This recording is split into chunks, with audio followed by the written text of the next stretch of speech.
Hey there, everyone! Welcome back to our channel where we dive deep into the world of finance, investing, and everything in between. Today, we're going to explore a topic that's been gaining a lot of traction lately: crowdfunding. Specifically, we'll be comparing crowdfunding to traditional investing. So, whether you're a seasoned investor or just curious about how to support your favorite projects, you're in the right place. Let's get started. Now, you might be wondering, why should I care about crowdfunding? Well, it's all about choices and opportunities in the investment landscape. So, how does crowdfunding stack up against traditional investing? Let's break it down. First, let's define what we mean by crowdfunding and traditional investing. Crowdfunding is a method of raising capital through the collective effort of a large number of individuals, typically via online platforms. This can include everything from Kickstarter campaigns for creative projects to equity crowdfunding where investors receive a stake in a company. For example, let's look at a popular crowdfunding platform like Kickstarter.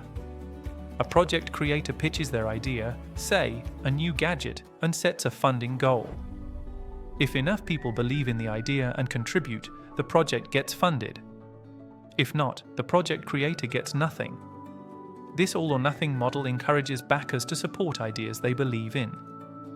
On the other hand, traditional investing involves purchasing stocks, bonds, or real estate, usually through established markets or brokers. For instance, if you buy shares of Apple, you're purchasing a small piece of that company and hoping its value increases over time. Unlike crowdfunding, traditional investing often involves more extensive regulation and financial analysis. Now, let's talk about the pros and cons of each approach.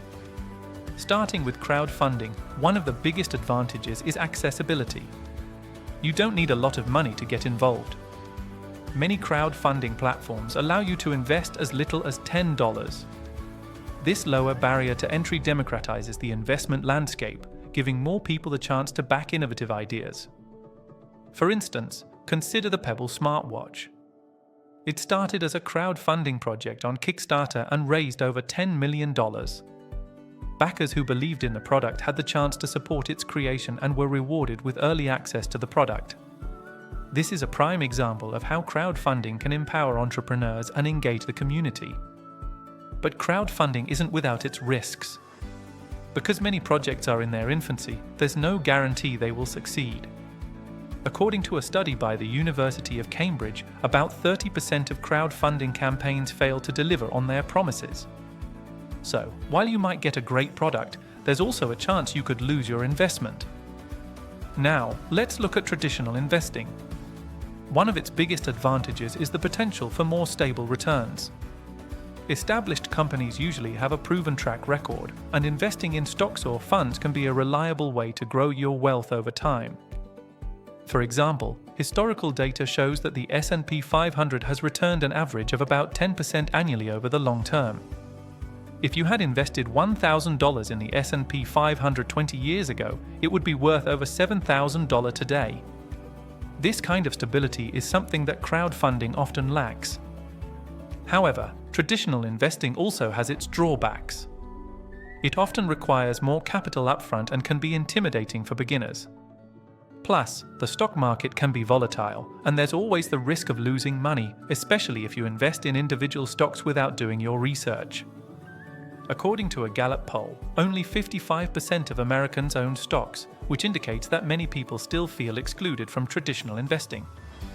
This is where crowdfunding shines again, as it opens the door for those who may not have the means to invest in traditional markets. So, to sum it all up, crowdfunding offers an exciting and accessible way to invest in new ideas, but it comes with risks that require careful consideration. Traditional investing, while generally more stable and backed by historical data, can be intimidating for newcomers and requires more capital. Ultimately, the best choice depends on your financial goals, risk tolerance, and personal interests. If you're curious about supporting innovative projects, crowdfunding might be the way to go. But if you're looking for long-term growth and stability, traditional investing could be your best bet. Whichever path you choose, make sure to do your homework. Thanks for tuning in today. If you found this video helpful, Don't forget to like, subscribe, and hit that notification bell for more educational content. And let us know in the comments, do you prefer crowdfunding or traditional investing? We'd love to hear from you. Until next time, happy investing!